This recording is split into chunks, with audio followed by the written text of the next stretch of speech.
qu'il peut être missionnaire. Ton yam ta tun Donc missionnaire. il s'appelle pasteur Étienne Yerbanga. Bon na pasteur Étienne Yerbanga.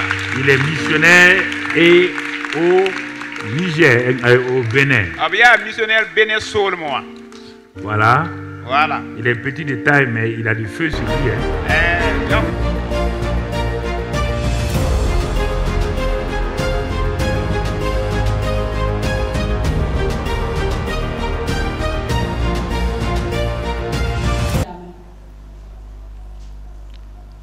Posséder la foi, c'est avoir l'agrément de Dieu pour opérer dans tous les domaines de la vie. Qui ne veut pas opérer dans tous les domaines de la vie? Qui veut être limité dans la vie? Voici le seul moyen, la seule possession que Dieu me donne et te donne, de pouvoir opérer, de pouvoir agir dans tous les domaines de la vie. Seule la foi en Dieu me permet cela. Alléluia. Seule la foi en Dieu. Nous avons vu comment Abraham était très riche en troupeaux, très riche en argent et même très riche en or. Dans Genèse 13, le verset 2, cet homme, quand il a rencontré Dieu, rapidement, il va développer certaines choses avec Dieu. À l'âge de 75 ans, Dieu l'a rencontré dans Genèse 12. Abraham n'a pas eu beaucoup de chapitres avec Dieu avant de rentrer dans la richesse en troupeaux, en argent et en or. Déjà dans le chapitre 13, on dit qu'Abraham était très riche en troupeaux, en argent et en or. Mais malgré ses richesses, cet homme n'arrivait pas à opérer dans tous les domaines de la vie. Parce que ici, on peut dire qu'Abraham possédait beaucoup de troupeaux. Il possédait beaucoup d'argent. Il possédait beaucoup d'or. Mais est-ce qu'il possédait beaucoup d'enfants? Est-ce qu'il possédait beaucoup d'enfants? Quelqu'un qui possède beaucoup de troupeaux. Quelqu'un qui possède beaucoup d'or et beaucoup d'argent. Je crois que il sera encore plus riche de voir la possession de sa postérité. Et c'est là que Abraham va mettre du temps. Quand nous regardons la richesse matérielle, le plus souvent on a l'impression même que nous pouvons utiliser tous les moyens pour en posséder. Le monde ne croit pas en Dieu comme Dieu le veut. Cependant, il semble que ils sont vus comme étant les plus riches. Mais ce matin, nous allons voir par la grâce de Dieu, posséder la foi, c'est avoir l'agrément. Qui peut me dire ce que c'est qu'un agrément? Alléluia. Qu'est-ce qu'un agrément? Combien de personnes ont d'agrément ici?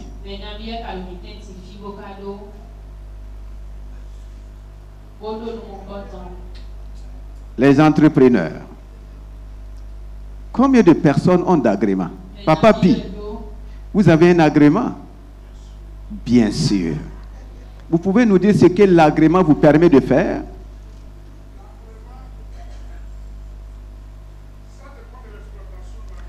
Ça dépend de l'exploitation dans laquelle...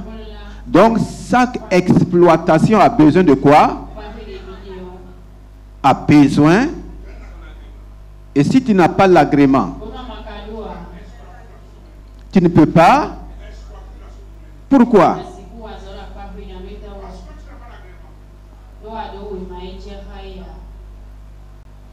Est-ce que c'est compréhensible? Même naturellement, ne croyez pas que le monde a inventé les mots. Le monde a tout tiré de Dieu. Vous allez voir que effectivement, avec Dieu aussi, il y a l'agrément. Alléluia. À quel moment Abraham va commencer à opérer dans chaque domaine? Cela commence dans Romains 4, le verset 13 que nous avons lu le dimanche passé. Quand Abraham, au-delà de la richesse en troupeaux, en argent et en or, a commencé à développer la richesse de la foi, la parole de Dieu dit que Dieu lui a donné quoi? L'héritage du monde. Il ne possédait pas seulement beaucoup de troupeaux, ni beaucoup d'argent et de l'or. Dieu lui a donné l'autorité sur le monde. Et c'est visible aujourd'hui. Abraham n'est pas là physiquement. On dit à Abraham et à sa postérité. Dieu les a promis l'héritage du monde. Pas par la loi, mais par quoi? Par la foi. Et ce même livre de Romains dit, non seulement cette promesse est à Abraham et à sa postérité selon la loi, mais aussi à sa postérité qui aura quoi? La foi d'Abraham. Si nous rentrons dans la dimension de la foi d'Abraham, Dieu nous donne aussi l'héritage du monde. Et quand vous avez l'héritage du monde, c'est comme si Dieu vous donnait l'agrément d'opérer partout dans le monde. C'est pourquoi quand Jésus va venir, lui ne va pas se limiter à Israël. Il dit, mon point de départ c'est où? C'est Jérusalem. C'est où? C'est la Judée. C'est la Samarie. Mais jusqu'où? Les extrémités de la terre. Alléluia. Qu'est-ce qui peut t'amener dans les extrémités de la terre? Par quel moyen? Le moyen de la foi. Donc ce matin, nous allons aller rapidement dans Hébreux 11. Hébreux 11, le verset 1 et le verset 2.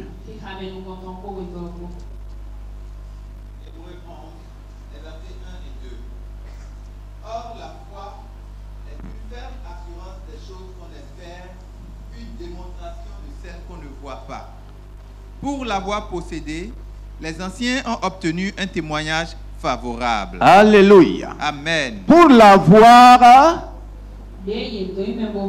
avoir possédé la foi, les anciens ont obtenu quoi? Un témoignage favorable.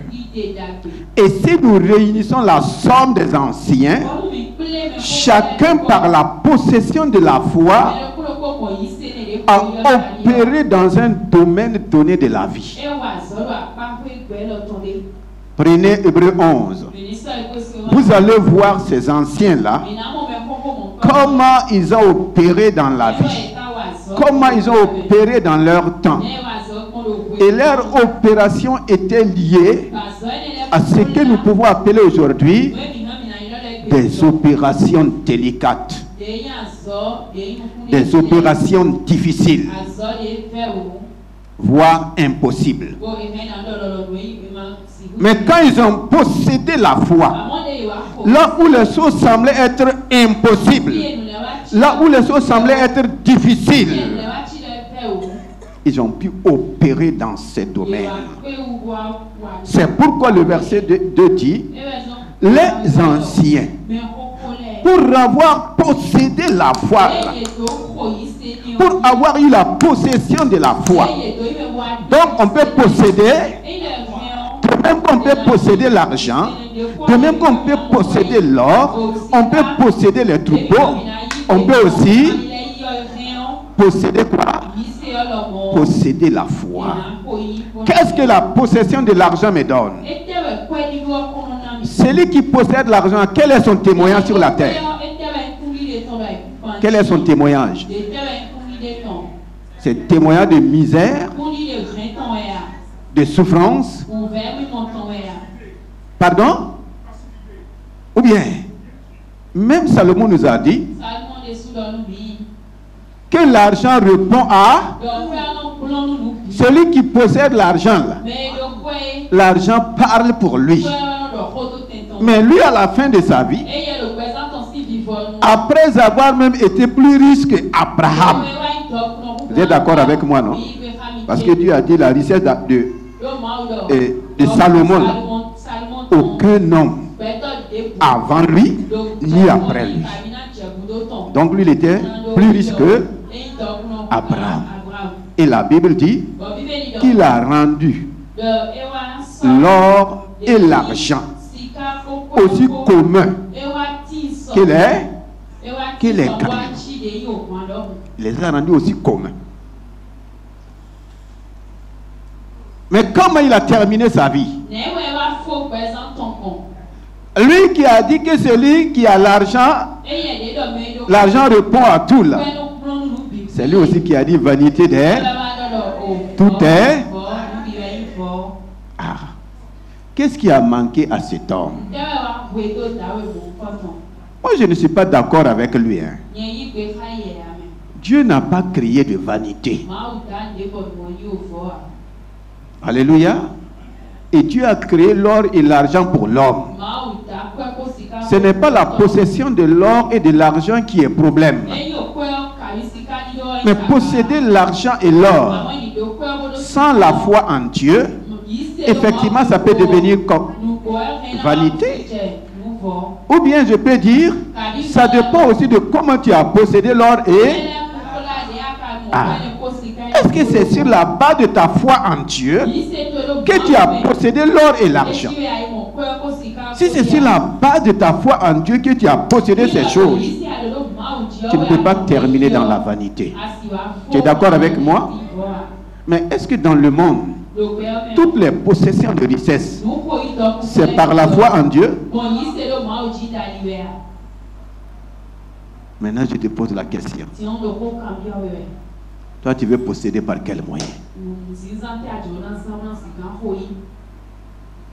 Les anciens, pour avoir possédé la foi, qu'est-ce qu'ils ont fait? Ils ont... Lisez le verset 2. Ils ont obtenu un témoignage favorable. Un témoignage favorable. Donc, si tu ne possèdes pas la foi, ton témoignage sera comment? Défavorable. Donc, ton témoignage ne sera pas en ta faveur, ni en la faveur de Dieu. C'est là ma compréhension. Comment ils ont fait pour posséder la foi? Et ce qui est important, le verset 1 va nous dire, c'est que la foi. Et j'avais dit, on ne va pas parler de la définition de la... Chacun peut définir la foi comme il peut et comme il veut. Il y a tellement de définitions. Mais le problème n'est pas la définition. C'est l'application de la... C'est l'application de la définition. C'est faire fonctionner cette définition. Sinon, ça n'opère pas. Qu'est-ce que le verset 1 dit? Or, la foi... Voici ce que la parole vivante dit. La parole vivante commence à te poser la question. Parce que le plus souvent, le problème est là.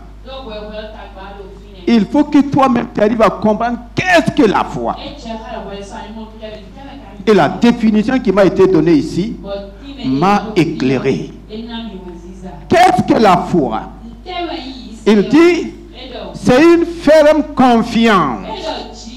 Que quelqu'un dit une ferme. Quand on parle de la foi, là, lui, c'est qu'on a résumé ça de façon concentrée. La parole vient dire, c'est une ferme confiance dans la réalisation, c'est bien ça, de ce qu'on espère. Une ferme confiance. Et moi, j'aime m'arrêter souvent dans chaque mot et dans chaque phrase. Ferme confiance, là, ça veut dire quoi? Qu'est-ce que ça veut dire?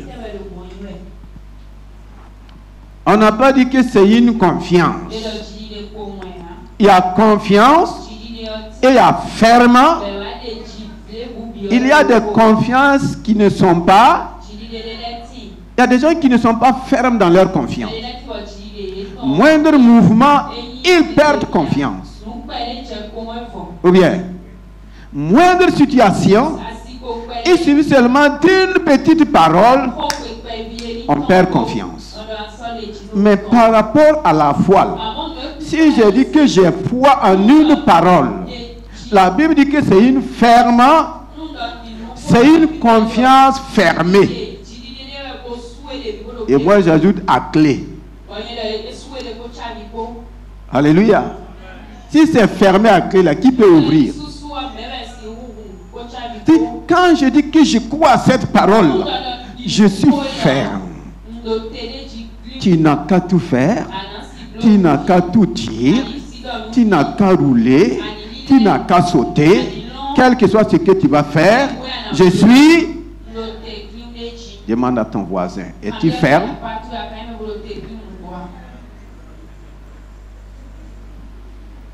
Une ferme confiance dans la réalisation. Si Dieu dit qu'il veut réaliser telle chose dans ma vie, il m'a donné la parole. Je prends la parole. Je la ferme dans ma confiance. Je rentre dans une confiance ferme. Je ferme la parole dans mon cœur jusqu'à ce qu'elle se réalise. Parce que Dieu dit que quand il donne la parole n'a pas le droit de retourner à lui sans. Maintenant, si la parole est envoyée, toi tu ne la fermes pas dans ton cœur. La confiance n'est pas dans la pensée. Ou bien, la confiance est où? Dans. C'est pourquoi Proverbe dit, il faut aussi garder ton cœur. Fermer ton cœur. Si on te dit de garder de l'argent là, ce n'est pas prendre et le jeter dans ta chambre. C'est une ferme confiance dans la réalisation. Donc il n'y a pas quelque chose que Dieu me dit qu'il va réaliser pour ma vie et je vais commencer à douter. Je vais commencer à vaciller. Là, je n'ai pas confiance. Et la plupart d'entre nous, c'est ainsi. Dieu nous donne une parole, on dit qu'on croit, mais cette foi n'est pas accompagnée d'une ferme confiance. Dieu a donné la parole à Adam et à Ève. Ils ont dit qu'ils croient, ou bien. Mais quand le serpent est venu donner une autre parole, qu'est-ce qu'ils ont fait? Ils ont vacillé. Même Abraham est tombé dans ça. Même moi, je suis tombé dans ça. Même toi, tu tombes dans ça. Dieu dit à Abraham, oh, la Bible dit après ces événements, Dieu se révèle à Abraham. Il dit, Abraham, je suis ton bouclier et ta récompense sera très grande.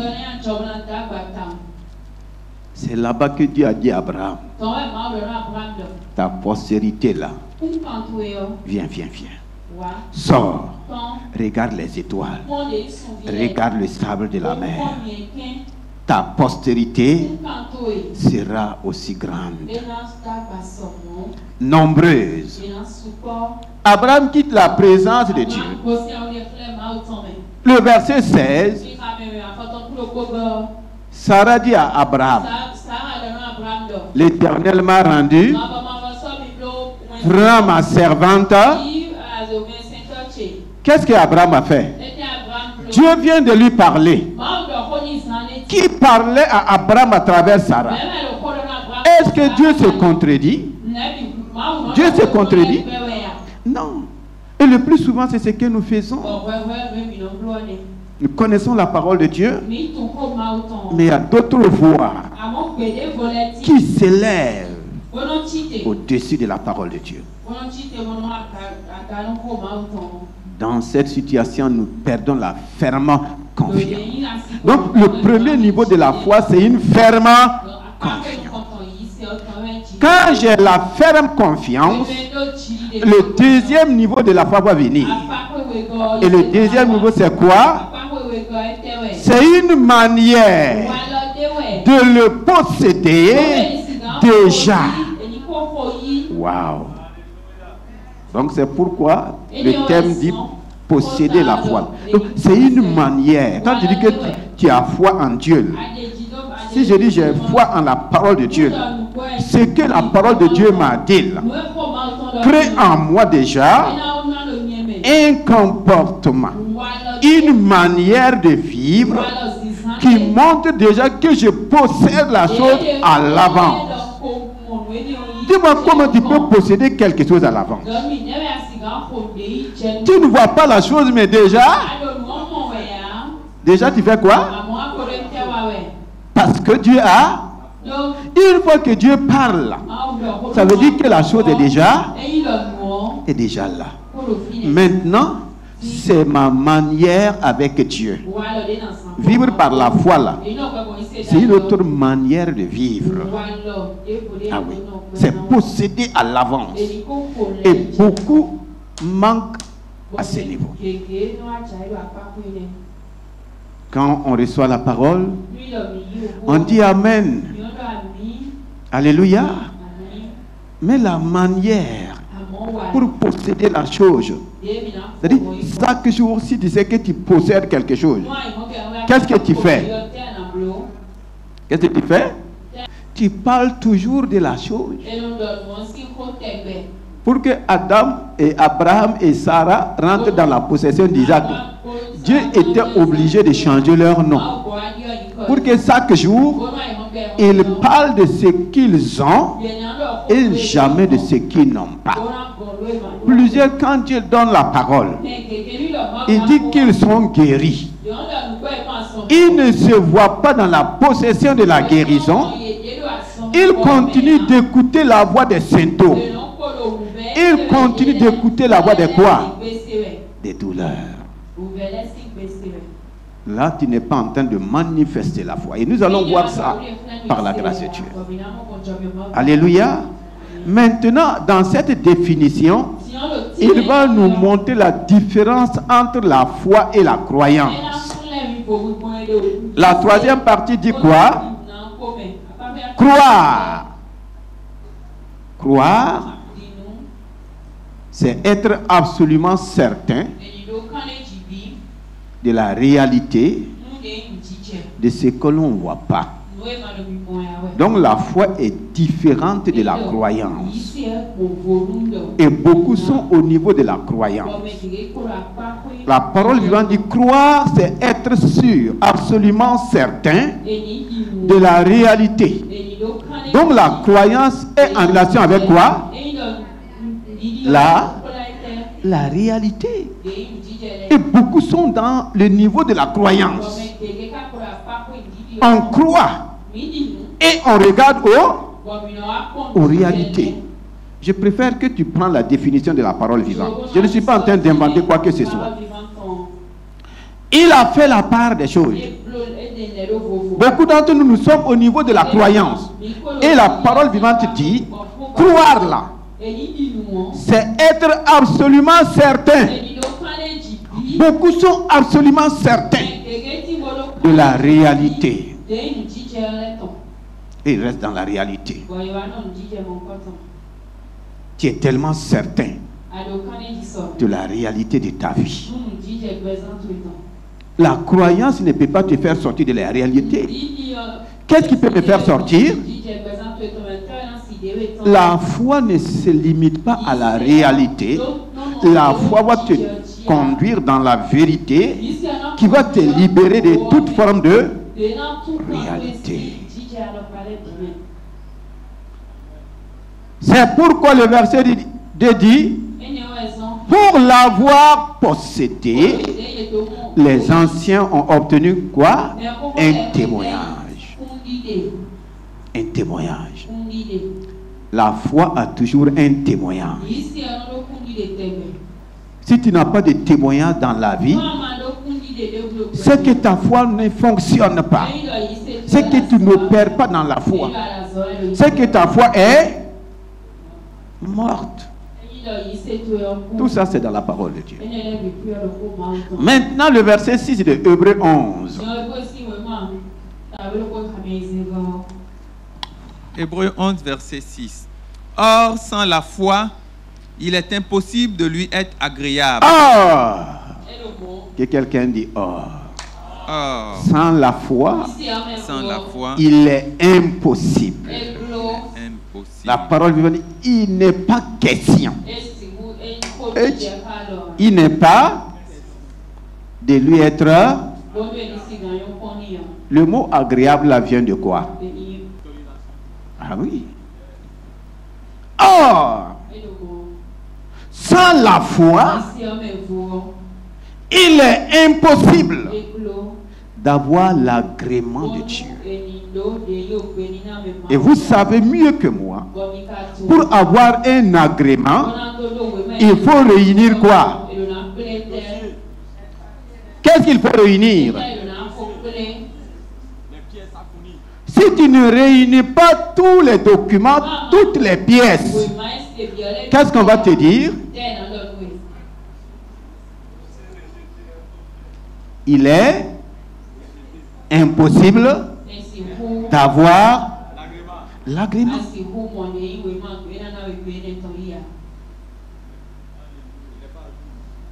Tu n'es pas agréé. Dieu me dit aussi, peut-être qu'il ne te dit pas, mais il me dit que sans la foi là, il m'est impossible d'avoir son agrément. Oublie, le mot agréable là, n'est pas limité à notre vocabulaire. Ce n'est pas limité à notre expression. Sans la foi, je n'ai pas l'agrément de Dieu. Tu n'as pas l'agrément de Dieu.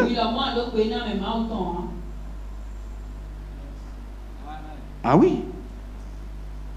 Et maintenant, toi, tu veux opérer dans un domaine. Tu sais que tant que tu n'as pas l'agrément, tu ne peux pas opérer. Tu vas faire comment? Tu vas payer tout le prix.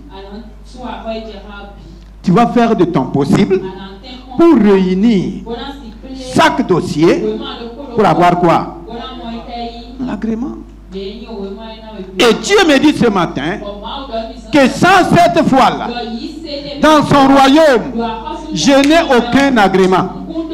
Et si je n'ai pas d'agrément, je ne peux pas opérer, je ne peux pas fonctionner dans aucun domaine. Si tu n'as pas l'agrément, tu es obligé de dépendre de ceux qui ont. Tu es obligé d'aller te faire employer de ceux qui ont l'agrément. Voici nos courses.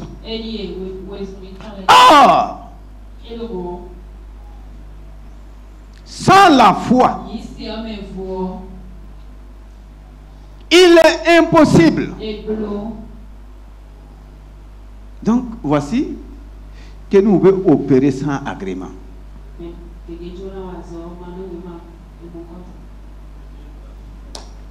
Dans le monde, la corruption peut marcher. Ou bien,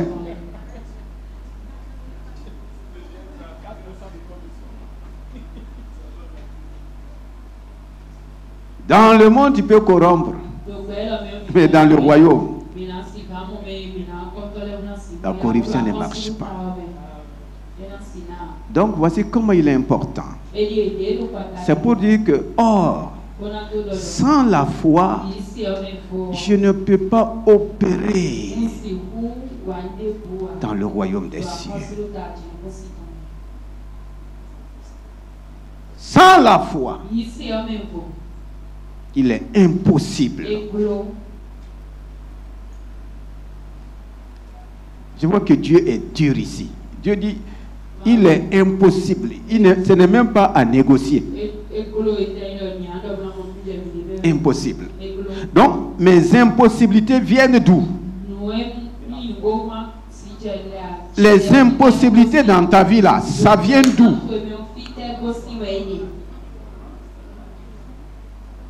Voici.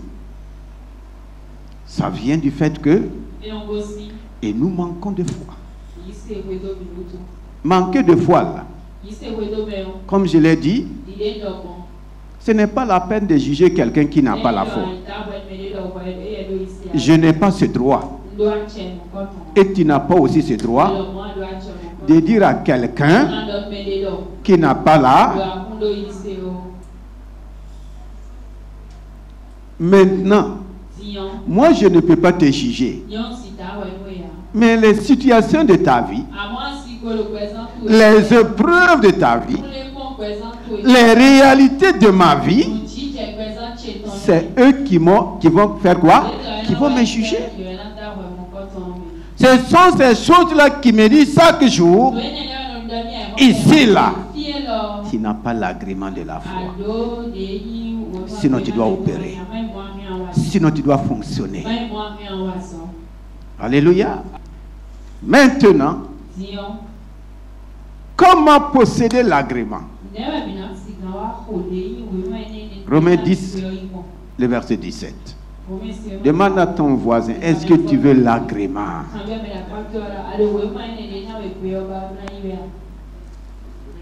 Est-ce que tu veux l'agrément de la foi? L'agrément de Dieu?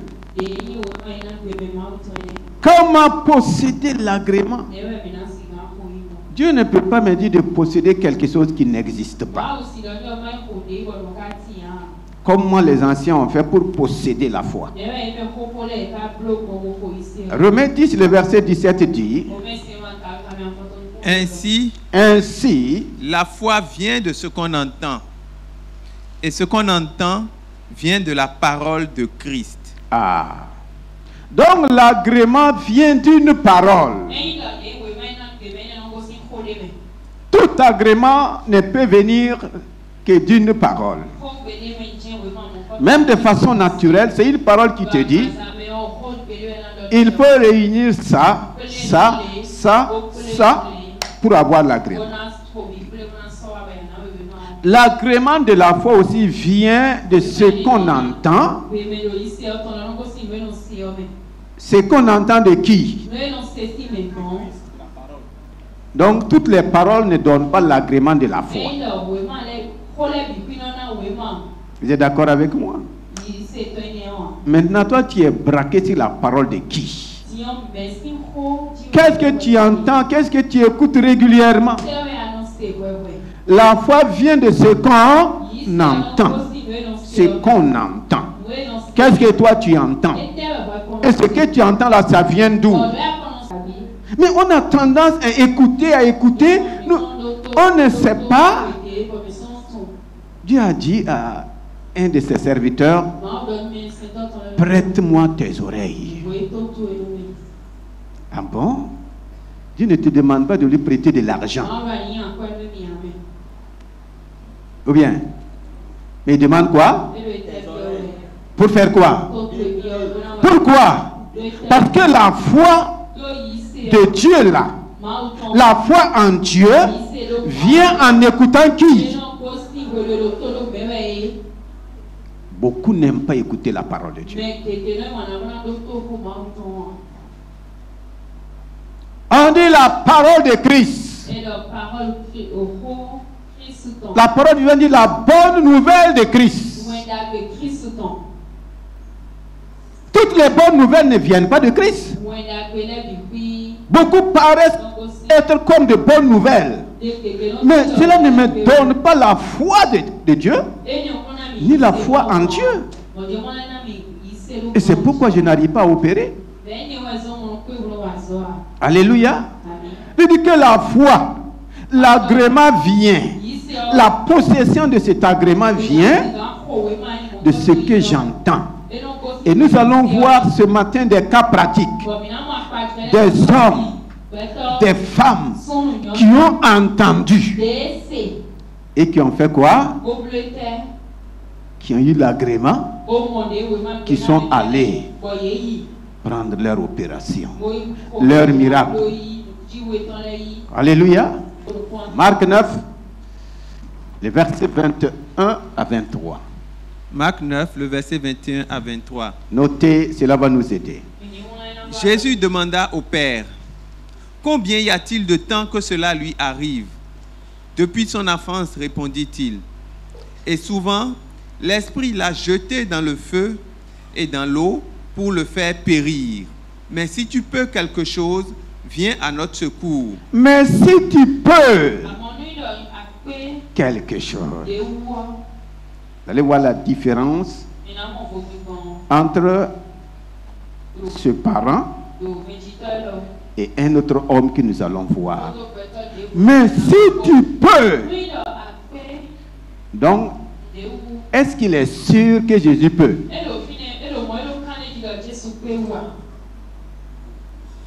Est-ce qu'il y a parole de foi ici? Est-ce que cet homme a l'agrément de la foi? Pourquoi? Il a mis. Si tu peux. Le problème là n'est pas si. Ça dépend de ce qui suit le si. Si tu peux. C'est-à-dire, il n'est pas sûr que Jésus peut.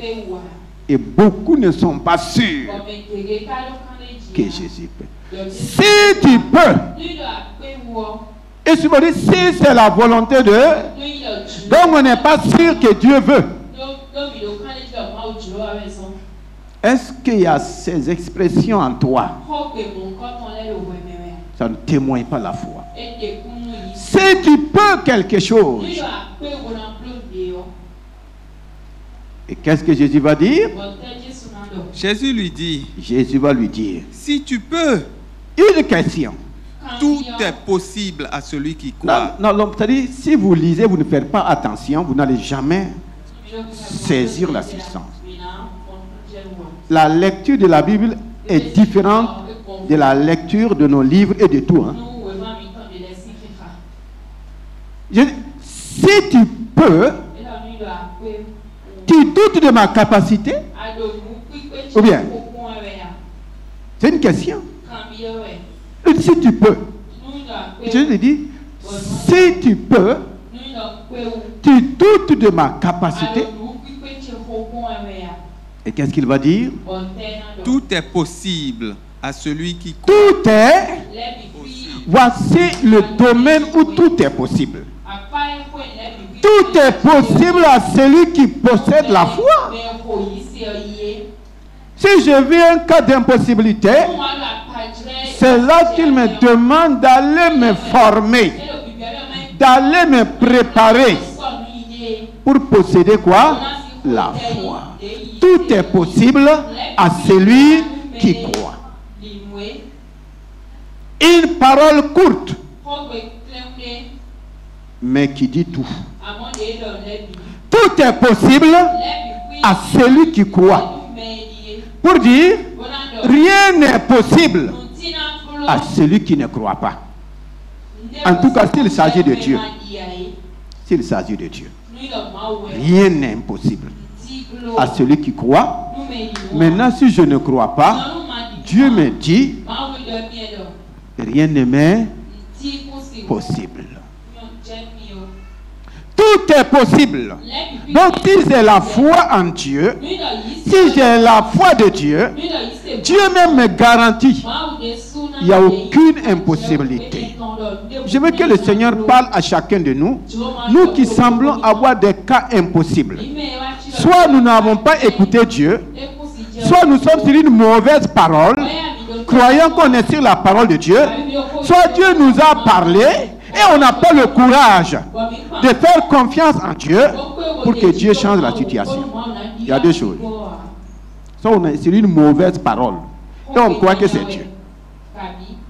Beaucoup sont dans des situations dont Dieu ne les a même pas parlé. Ils sont liés à ces choses. Ça n'a rien à voir avec Dieu. Ou bien,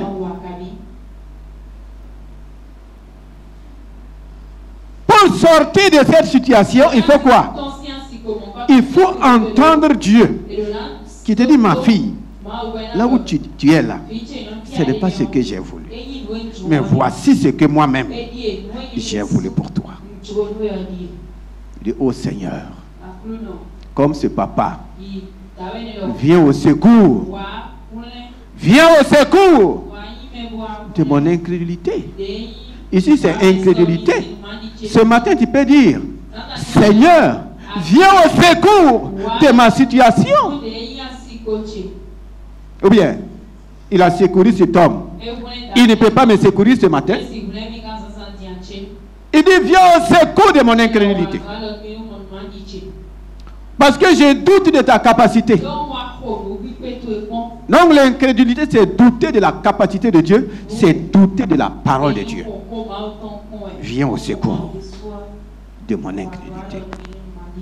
Alléluia. Nous allons voir maintenant des cas pratiques d'hommes. Matthieu 8. Et nous allons lire la dernière parole de Matthieu 7. Le verset 28-29 pour mieux comprendre Matthieu 8. Matthieu 7, 28-29. Après que Jésus eut achevé ces discours, la foule fut frappée de sa doctrine. La foule a été frappée de ça. Pour la foule, les paroles de Jésus étaient quoi? C'était quoi? Ils ont pris ça comme étant une doctrine. Et les gens sont habitués à des doctrines. La foule a été frappée. Et quand on parle d'une foule, c'est combien de personnes?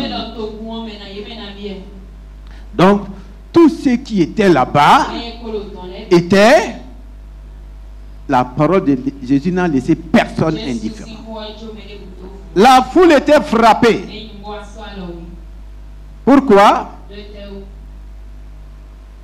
Verset 29. Car il enseignait comme ayant autorité et non pas comme les autres. Il enseignait. Il y a deux choses que Jésus faisait. Il enseignait et il prêchait. L'enseignement de Jésus était différent de l'enseignement des scribes. Sa prédication était différente de la prédication des... Les scribes, c'est les interprètes de la parole de Dieu. Et souvent, nous interprétons très mal la parole de Dieu. Et cela ne donne pas la foi.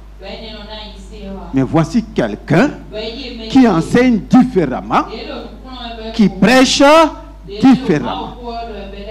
Ces enseignements étaient différents des enseignements des scribes. Donc ce n'est pas tout enseignement qui crée en moi la foi. Et le plus souvent, c'est dans ça que nous sommes. L'enseignement de Jésus frappait la foule. Son enseignement était censé créer la foi en chaque personne. Parce que lui-même sait que tant que tu n'auras pas la foi, lui, il ne peut rien faire pour toi. Il ne peut rien faire pour moi. Donc, il va créer l'atmosphère de foi en libérant d'abord la parole de foi. Et si la parole de foi est libérée, si moi, je n'ouvre pas mon cœur pour recevoir cette parole, pour faire confiance en cette parole, si je prends cela comme une parole doctrinale, je vais rester au niveau de la foule. Toute la foule était frappée. Mais qui dans la foule va faire la différence? Qui dans la foule va aller au-delà d'être frappé? Ou bien, qui? Le chapitre 8 maintenant. Chapitre 8, verset 1. Lorsque Jésus fut descendu de la montagne, Lorsqu'il est descendu de la montagne, sur la montagne, la foule était là. Quand il va descendre aussi, une grande foule une grande foule le suivit. le suivit. De quoi était composée cette grande foule? Ici, tu ne vois pas cela. Mais lui-même, dans le chapitre 9, va dire, cette grande foule, elle était languissante, abattue. Voici des gens languissants, abattus, malades, déprimés, frappés par une parole. Mais qui va aller au-delà d'être frappé? Souvent, nous dit, les messages frappent, mais les gens restent seulement dans frapper. Les gens restent seulement. Ici, on ne va pas refrapper.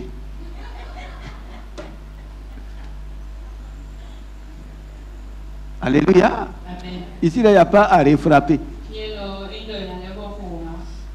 Il n'y a pas déjà frappé à refrapper. Alléluia. Une grande foule le suivait. Foule de malades. Foule de démoniaques. Foule de gens à problème. À situation à n'en pas savoir comment faire. Toute la foule, chaque membre de la foule avait un besoin, avait une situation, avait un cas. Jésus a parlé. Ils ont dit, sa doctrine là est différente. Il ne prêche pas, il ne parle pas. Combien de fois vous avez apprécié des hommes de Dieu? Combien de fois tu as dit que Papa Karembir ne prêche pas comme les autres? Mais après ça, une grande foule. Maintenant, qu'est-ce que la suite nous montre? Le verset 2 dit, et voici, hey! Que quelqu'un dit, hey! Regarde et vois. Dans cette grande foule, voici un lépreux s'étant approché. On n'a pas dit un homme, hein? Il est sorti même de l'identité des hommes. On a dit quoi? Un lépreux. Dieu a créé un lépreux. Mais lui, il est devenu quoi? Situation. Donc, le lépreux était où? Dans la foule. Dans la foule. Le lépreux a été frappé par la parole de Jésus. Il ne suffit pas d'être frappé. Alléluia. Si on te frappe et ça ne te fait pas mal, c'est comme s'il y a eu failli de faire. Ou bien, quand le lépreux a été frappé là, il a eu mal. Il va aller vers celui qui a frappé. Il va aller. Toi, tu es frappé, mais tu ne pars pas vers celui qui a frappé.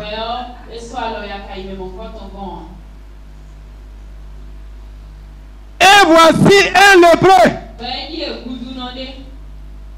On dit que sans la foi, il est impossible. Ouais. Quand on parle agréable, dites-moi, est-ce qu'un lépreux peut être agréable à Dieu? De façon naturelle. Est-ce qu'un lépreux, le plus désagréable des hommes là, c'est qui? C'est le lépreux. Vous êtes d'accord avec moi? Le plus désagréable des hommes devant Dieu, c'est le lépreux. Mais quand il a été frappé par la parole, il va développer quelque chose. Il va posséder quelque chose. Il va tirer quelque chose de la parole de Jésus. Il va prendre son agrément venant de ce qu'il a entendu. Alléluia. Imaginez qu'il y a un appel d'offres. Et dans l'appel d'offres là, toi tu es bon, bien portant, tu n'as pas d'agrément. Un lépreux dépose son dossier avec agrément. Qui on va prendre?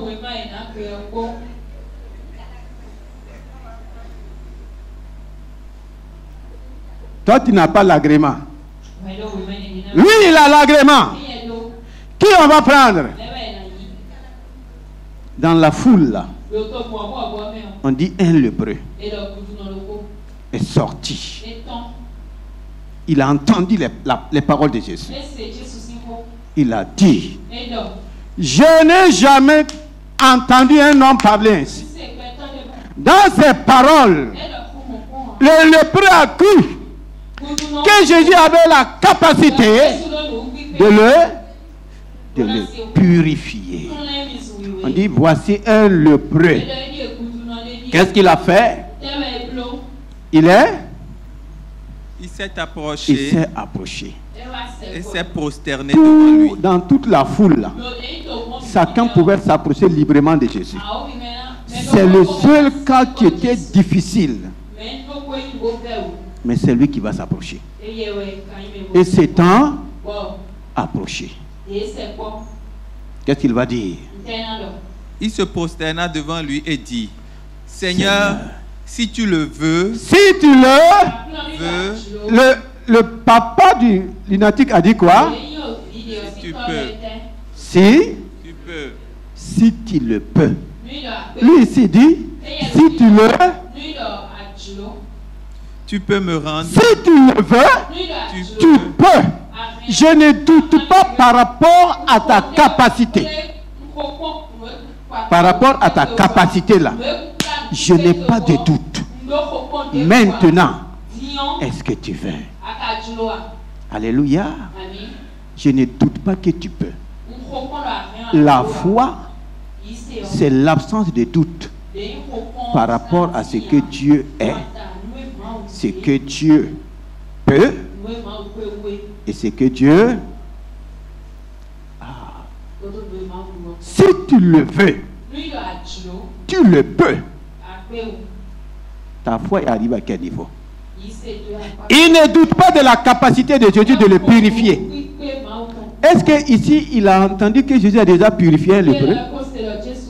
C'était le premier. Mais sur quoi il a fondé sa foi? Aujourd'hui là, les gens n'ont pas de foi. On copie les autres. Lui il a copié qui? Il a copié qui? Dans cette foule. Il savait que ce n'était même pas permis pour lui de venir dans la foule. Il s'est caché. Je ne sais pas comment il a fait. Je crois qu'il s'est habillé comme certains. C'est les yeux seulement qu'on voit. Ou bien, c'est les yeux seulement. Quand on dit un lépreux là, tout en lui était lépreux. Désagréable à Dieu. Mais quand il va posséder la foi à travers les paroles de Jésus, il sera, malgré sa lèpre, il sera. Et quand il va aller vers Jésus, qu'est-ce qui va se passer? Jésus étendit la main, le toucha et dit, je le veux. Je le veux. Sois pur. Sois pur. Aussitôt, il fut purifié de sa lèpre. Aussitôt, il a présenté l'agrément pour sa purification. Aussitôt. Quand vous avez l'agrément avec Dieu, c'est aussitôt. Mais quand vous n'avez pas l'agrément, bon, quelqu'un qui n'a pas l'agrément et qui veut marcher, il faut passer par quoi? Il faut passer par des pots de vin. Mais avec Jésus, si tu as l'agrément, c'est aussitôt. Ça ne dépend pas de Jésus, ça dépend de moi-même. Aussitôt, il fut purifié de sa lèpre. Alléluia. Nous allons repartir dans Marc 2. Et c'est là-bas que nous allons avancer. Marc 2, le verset 1 à 5. Marc 2, 1 à 5. Quelques jours après, Jésus revint à Capernaum. On apprit qu'il était à la maison. On apprit qu'il était à la maison. Nous allons voir une image qui va te permettre de comprendre certaines choses. Souvent quand nous lisons, on ne mesure pas jusqu'où des hommes ont osé, jusqu'où des hommes ont manifesté leur foi. Quelques jours après, Jésus revint à Capernaum. On a appris qu'il était à la maison. Jésus est où? Jésus est là ce matin. La suite dit: il s'assembla un si grand nombre de personnes, un si grand nombre, encore une foule, que l'espace devant la porte ne pouvait plus les contenir. L'espace devant la porte ne pouvait plus les contenir. Dans la foule de Matthieu 8, est-ce que c'est Jésus qui a regardé dans la foule qui a dit: est-ce qu'il y a un lépreux ici? Ou bien c'est Jésus qui a appelé le lépreux? Non. La foule, la maison ne pouvait pas contenir la foule. Et c'est toujours la même foule avec ses caractéristiques. Qu'est-ce qui va se passer? Des gens vinrent à lui. Des gens vinrent à lui, amenant un paralytique, oui, porté par 4 hommes. Un paralytique porté par combien de personnes? Les 4 personnes étaient où? Les 4 personnes, imaginez, ils étaient où? Les 4 personnes étaient dans la foule. Ils ont entendu Jésus parler. Et quand j'ai entendu les paroles de Jésus, ils avaient un paralytique à la maison. Rapidement, qu'est-ce qu'ils ont fait? Ils sont allés dire à leur paralytique: viens, on a trouvé ta solution.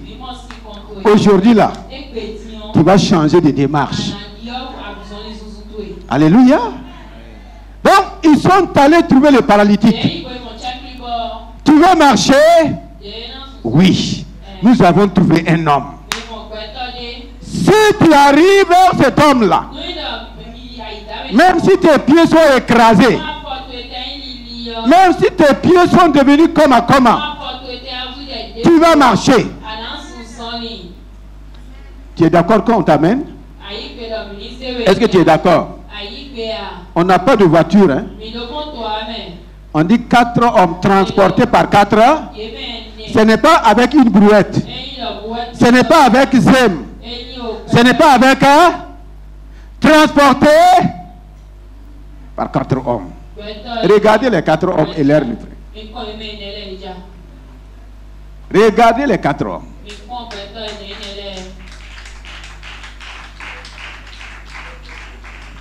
Ils ont transporté leur quoi? Leur ami paralysé. Arrivé. Regardez, toute la foule là, vous regardez, non? Vous regardez, non? Ils vont dire: ça c'est quoi ça? Ça c'est quoi ça? Regardez, ils l'ont transporté là. Ce n'est pas de manière agréable. Mais les paralytiques aussi, la Bible, quand ils sont arrivés là, il n'y avait pas de place pour arriver à... Qu'est-ce qu'ils vont faire? Ils vont... Quand on parle de la foi, il faut que nous comprenions. La foi a des actes. La foi a des comportements. Et les actes que tu es en train de poser là, Jésus voit. Ou bien, Jésus considère. Dans cette foule, le paralytique n'était pas là-bas. 4 personnes, ils étaient dans la foule. Ils ont entendu Jésus parler. Ils ont dit: on a trouvé la solution pour notre ami. Allons rapidement l'amener. Ils sont arrivés. Ils ont dit au paralytique, ah, nous avons entendu un homme. Si tu pars le voir, tu vas marcher.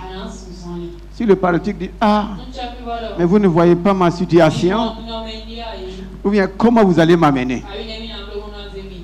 Il n'y a pas voiture, il n'y a pas brouette, il n'y a pas chariot. Est-ce que tu n'auras pas honte qu'on te transporte, traverser la ville pour aller à Jésus? Ou bien, il a accepté. Les 4 hommes aussi ont qu'est-ce qu'ils vont faire? Arriver. On dit la mesure était remplie. Bien aimé, c'est moi qui crée ma foi pour aller à Jésus. Ou bien, c'est toi qui crées ta foi. Ne laisse pas quelqu'un te bloquer. N'aie pas honte des gens. Ou bien, si le lépreux avait eu honte, il allait mourir lépreux. Mais il a forcé. C'est là qu'on dit que le royaume des cieux est forcé là. C'est pas muscle. La force de la foi. Ils ont forcé. Là-bas on dit, ils ont ouvert le toit. Alléluia. Qu'est-ce qui les a amenés à ouvrir le toit? Pardon? Donc ils avaient l'agrément de là. Quand vous avez l'agrément pour faire quelque chose, qu'est-ce qui peut vous arrêter? Dites-moi, qu'est-ce qui peut vous arrêter? Ceux qui ont l'agrément pour faire la route là, ils partent les routes là où ils veulent, oui ou non? Ils arrivent devant ta porte et disent on va casser.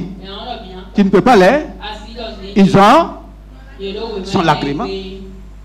Tu as ton hangar, on dit enlève ton hangar. On va casser. Parce qu'ils ont l'agrément. Tu ne peux rien dire, tu ne peux rien faire. Quand nous venons au Seigneur avec l'agrément de la foi, il n'y a rien qui peut arrêter. Alléluia. Quand ils ouvraient le toit, le propriétaire de la maison était là. Il a pu les arrêter. Pourquoi? On peut même déchirer ta maison. Oui ou non? Ils avaient quoi? Et ils ont ouvert le toit. Ils sont descendus, le paralytique à travers le toit. Qu'est-ce que la Bible dit? Comme ils ne pouvaient l'aborder à cause de la foule, ils découvrirent le toit de la maison où il était. Ils découvrirent tout obstacle. La foi enlève tout. La foi enlève. S'il y a des obstacles dans ta vie, ça veut dire que ta foi ne fonctionne pas. La foule était un obstacle pour plusieurs. Beaucoup étaient loin là-bas.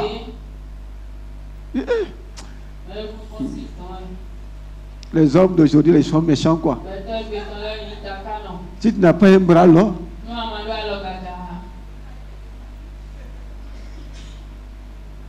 Mais eux,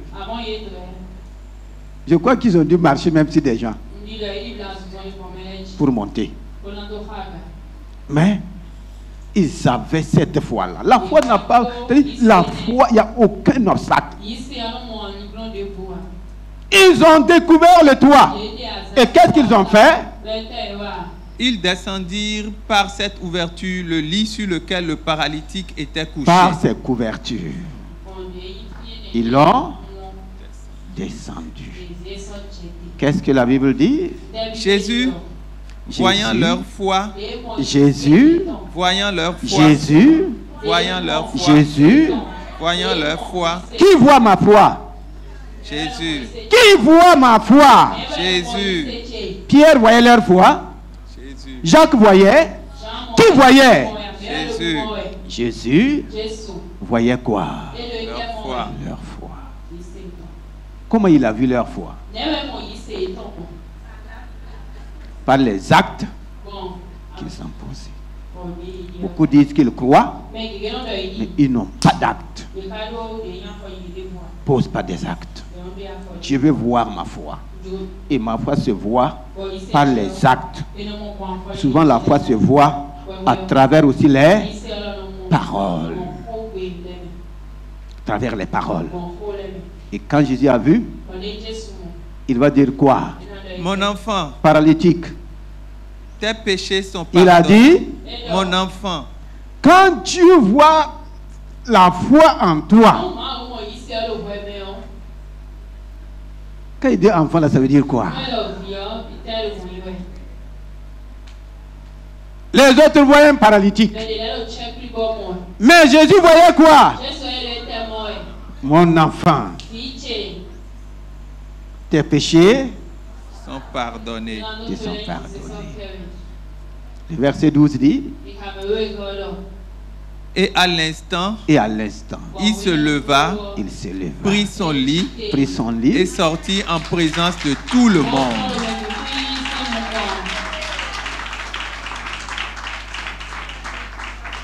Quand Dieu voit ma foi, la manifestation du miracle est authentique.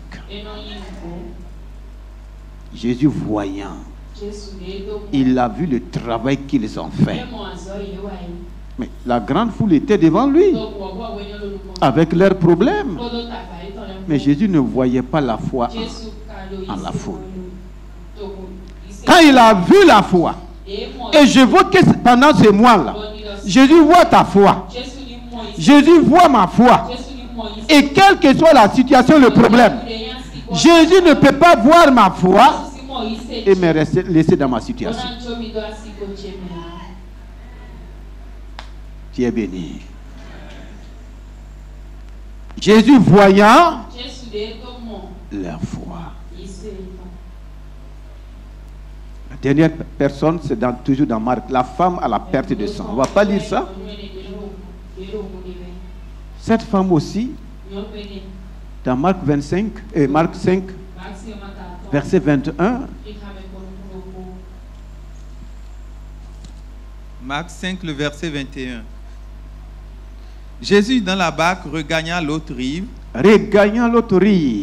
où une foule s'assembla près Encore de lui. une foule. Je veux que nous comprenions quelque chose. Toujours dans les grandes foules, dans les grands, même au temps de Jésus, dans les grandes foules, il y a souvent combien de miracles? Dans Matthieu 8, il y a eu combien de miracles? Vous croyez que Jésus ne voulait pas faire des miracles pour les autres? Il n'est pas venu pour des miracles. Même Jésus lui-même ne pouvait pas faire de miracles là où il n'y a pas de foi. Ou bien, on peut insulter les pasteurs, on peut tout dire.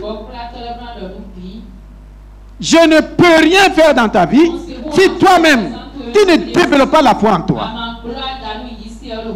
Même au temps de Jésus, ce n'est pas tous les lépreux qui étaient purifiés. Ce n'est pas tous les paralytiques qui ont marché. Ce n'est pas tous les morts qui ont été ressuscités. Quels sont ceux qui ont vu des miracles? C'est qui? Ceux qui ont développé quoi? Ceux qui ont possédé quoi? La foi. Mon cœur saigne. Je veux te voir sortir de ta situation. Mais il faut quoi? C'est ta foi qui te sauve. Voici une femme. 12 ans de souffrance. 12 ans. De médecin à médecin. La Bible dit qu'elle a été dépouillée. Elle a été dépouillée. Par finir, les médecins ont dit ton cas là. C'est quoi? Impossible. Avec les hommes, il y aura des impossibilités. Mais Dieu dit, rien n'est impossible à celui qui...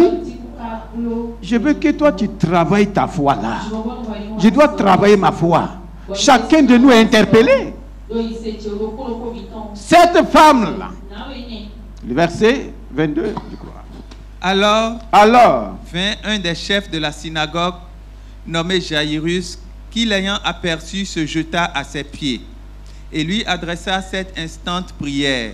Ma petite fille est à l'extrémité. Viens, impose-lui les mains afin qu'elle soit sauvée et qu'elle vive. Regardez un chef de la synagogue. Lui, sa foi là. Et lui à quoi? C'est nous les religieux qui fatiguons trop Jésus.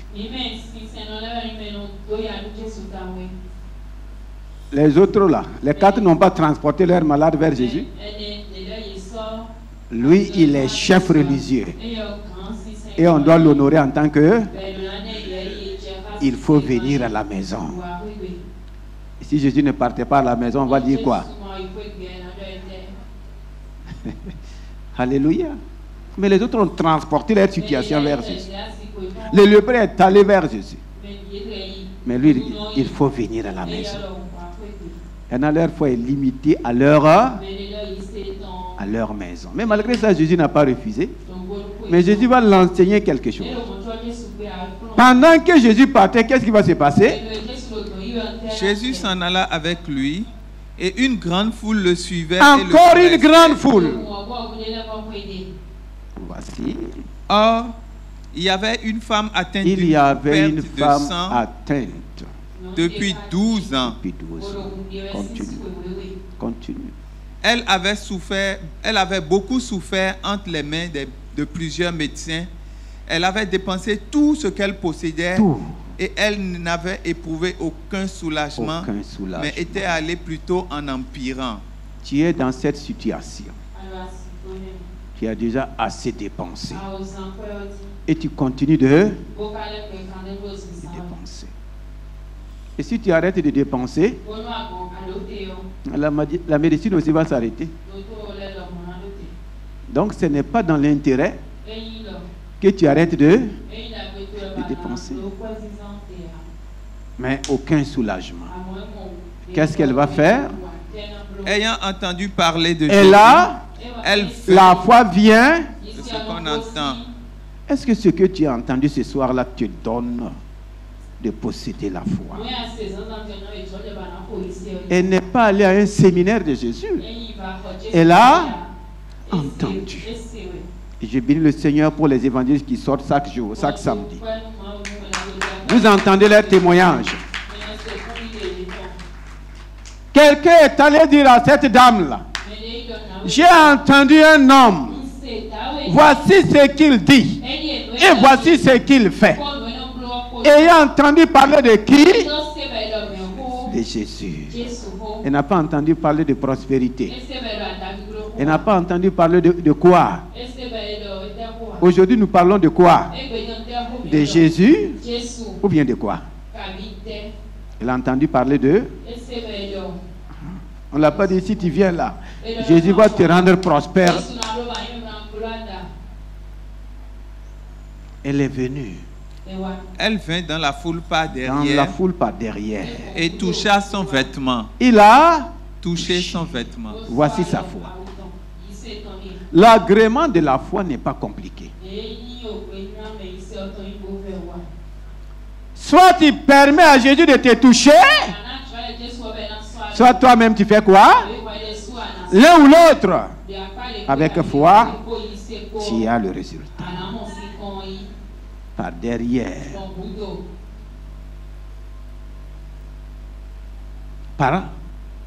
Car, c'est-à-dire, elle s'est cachée. Car, elle disait, si je puis seulement toucher ses vêtements. Depuis sa maison, quand elle a entendu parler de Jésus là, elle a développé lui-même sa foi. Combien viennent à l'église? Cette dame là, quand elle venait, quelle était sa préoccupation? Pardon? C'est montrer ses vêtements à Jésus? C'est quoi? Comment il était habillé? Beaucoup d'entre nous, quand on se lève le matin pour venir à l'église, on ne prépare pas notre foi. On prépare quoi?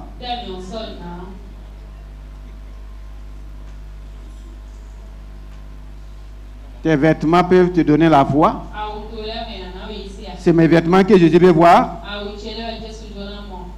Jésus regarde mes vêtements. Ce matin-là, Jésus regarde quoi? Il regarde ma coiffure. Qu'est-ce qu'il regarde? Il regarde mon teint.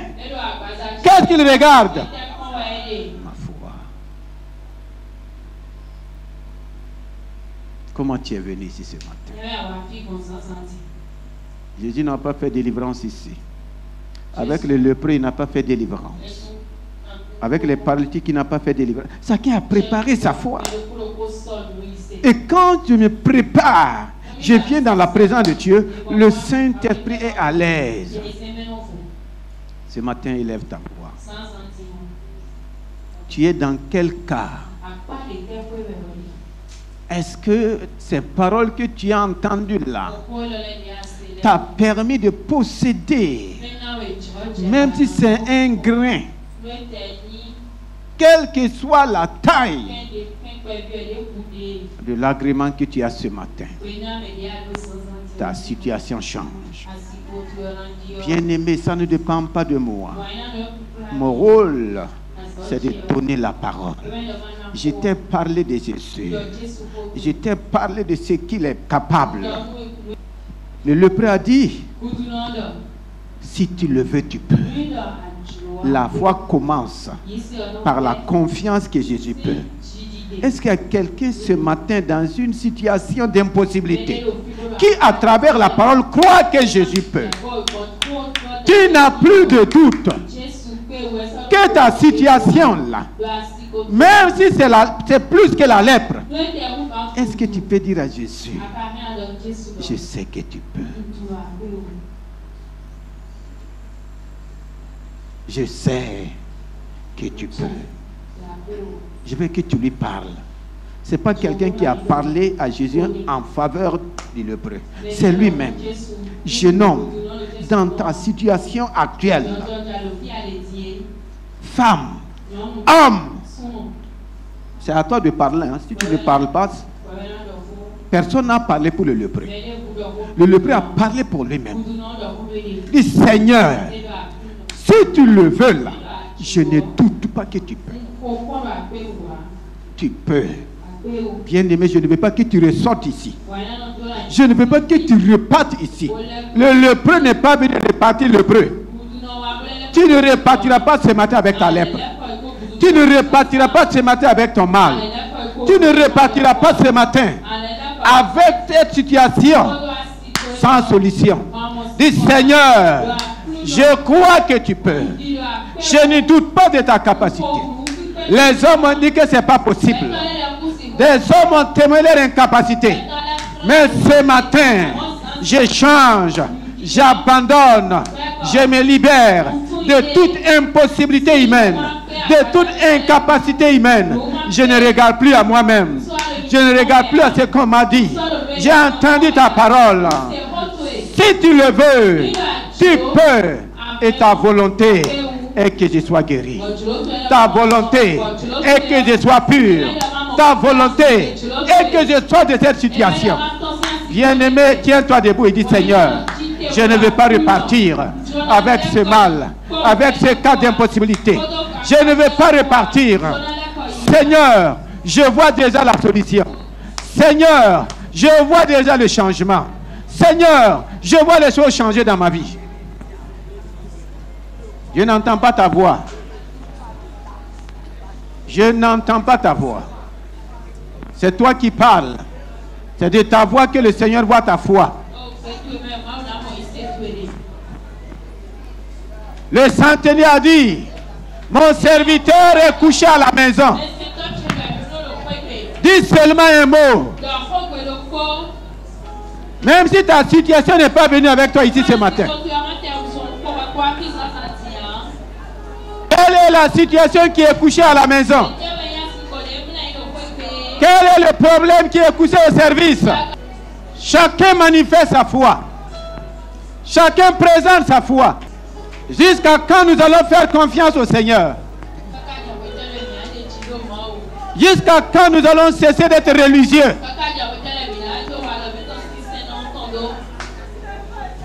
La religion ne change pas les situations. C'est ma foi en Jésus-Christ. C'est ma foi en sa parole. Il te dit, mon fils, sois pur. Ma fille, va, ta foi t'a guéri. Jésus te dit ce matin, ma fille, ta foi change ta situation. Ta foi dénoue les situations dans ta vie. Ta foi te fait sortir de ce problème. Ta foi te donne les solutions. Ta foi ouvre les portes là où c'est fermé. Oh Seigneur Jésus, ta foi ouvre mes yeux.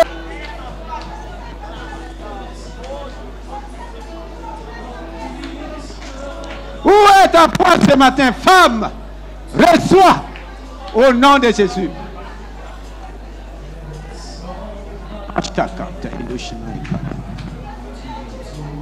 Où est ta foi? La foi a des actes. Tu continues de prier religieusement. Où est ta foi? Tu as entendu?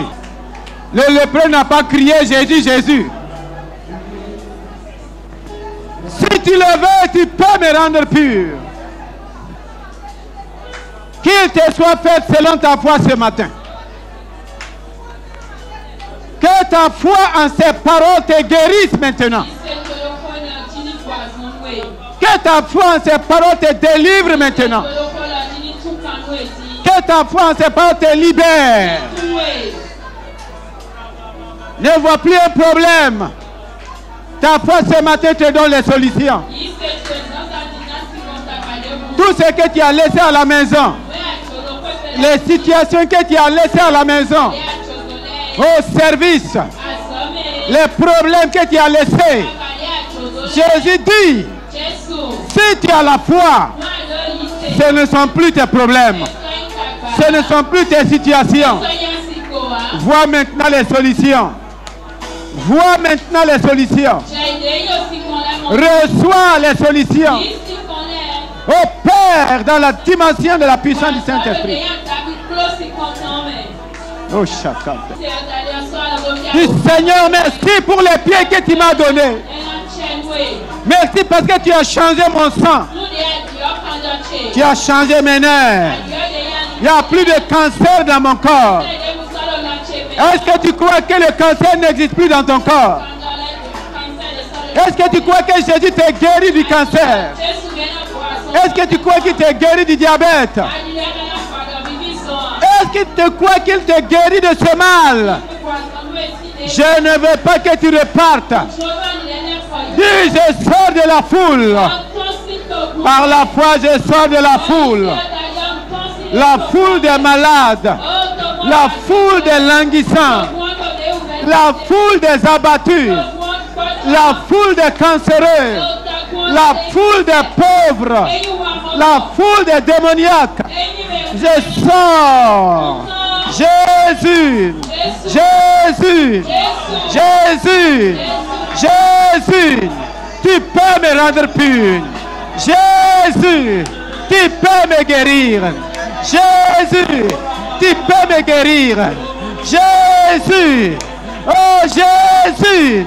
Tu es capable. Jésus. Tu peux. Je crois que tu peux.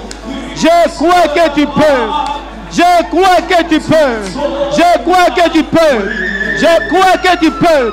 Je crois que tu peux. Je crois que tu peux. Je crois que tu peux. Reçois, reçois, reçois. Au nom de Jésus.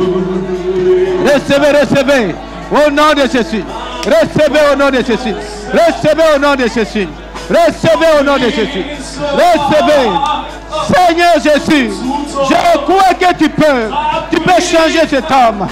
Seigneur Jésus, je sais que tu peux. Seigneur Jésus, je sais. Tu peux transformer la vie de ce jeune homme. Tu peux l'amener dans ta dimension. Seigneur Jésus, tu peux. Seigneur Jésus, tu peux.